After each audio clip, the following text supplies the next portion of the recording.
Hello guys, today ngayong araw ay magpapaboring naman kami sa aming bahay.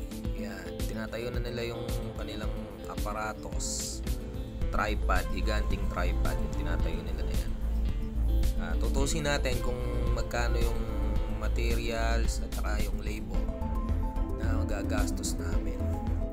Ayan nga, binabayo na nila yung pinapasok nilang tubo para sa pagboboring. Bali ang ginamit na tubo dyan, Super B na size 2 na didos na Super B. Ang presyo ng isa nun ay 3,150. Apat yung pinabili nila para sa casing. At saka apat na 1 1/4 na Super B din na tubo. 1,565 naman ang isa. Ipapasok sa casing yung apat na 1 1/4 na tubo. Yan, may nakukuha na silang dyan, putek. Yan yung tubo na mga gagamitin.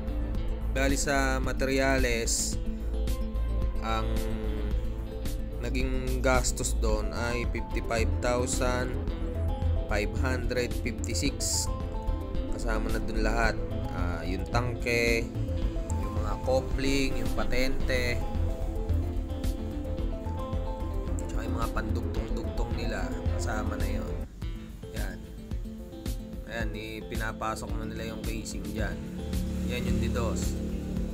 Bali, ang naging lalim nung binoring nila ay siyam na tubo yung lalim.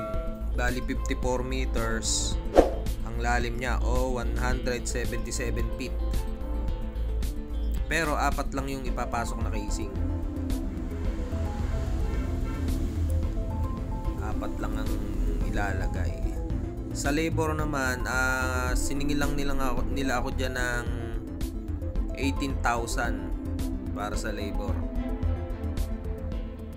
Tapos sa akin yung materyales, ako bumili ng mga gamit. Bale, nasa 4 na araw sila nagboring na ganyan. Mano-mano lang ginagamit nila. Generator lang, tsaka yung pinapaikot-ikot nga nilang ganyan. Sinasaldakan lang ng kanilang bakal. Ayan, tuloy-tuloy lang sila sa paggawa nila. Ayan, nilabasan na yung nilabasan na ng tubig. Ang ginamit namin na motor dyan, yung gold na 1 HP. Ang presyo ng ganyan na motor ay 25,500. Yung presyo niya, 1 horsepower. Ayan, nalabasan na. Tsaka yung ayan, nakakapit na yung tangke. Nagpagawa na lang ako ng improvise na bakal na patungan niya. Ayan, gagawa na lang namin ng bahay para hindi siya maulanan. Ayan. Bali, ang naging total expenses namin ay 73,556. Labor and materials na po yun. Thank you po. Pa-subscribe na lang po. Salamat.